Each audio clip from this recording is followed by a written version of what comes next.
Using the thresholds and the barriers and the lumps and bumps in your environment is a great way to develop these skills. So finding your wheels here, locating your wheels, this is about a 2-inch sloped curb.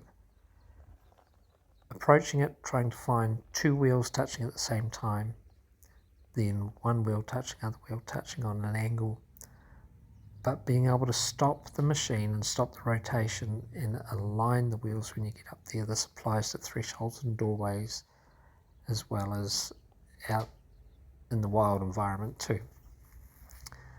The next thing is about being able to apply power going up this slope, up this lump.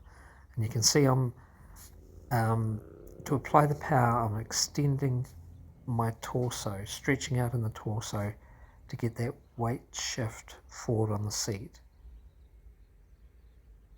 It's not a moving of the upper body, extension of the torso. The front seat drops down and the centre of mass goes forward. And when you do that to apply power, it becomes very smooth to disengage the power as well, so you don't run off the other side.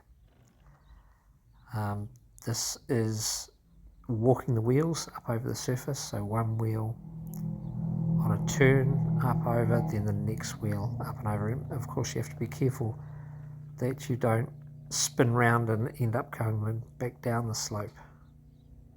You've got to turn and stop to walk the wheel up and over. Then running on that slope, running a diagonal but keeping a straight line. Fantastic thing to practice, that you can have different pressures on the wheel from the surface that you're on and maintain a course of direction. Running onto the barrier at a little bit of speed, but unweighting and then waiting just before you get there. So slowing down and then applying power. It's almost like hopping up over the surface.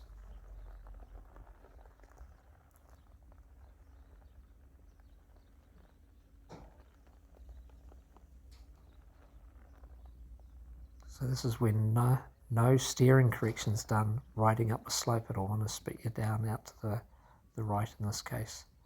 When the steering connection's kept, you can run a straight diagonal line up over that surface.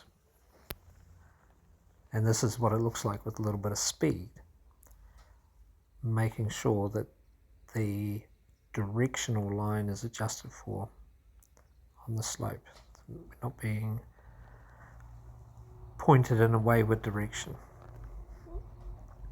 But there's steering adjustment each time that wheel hits that slope, left then right. There's steering adjustment made.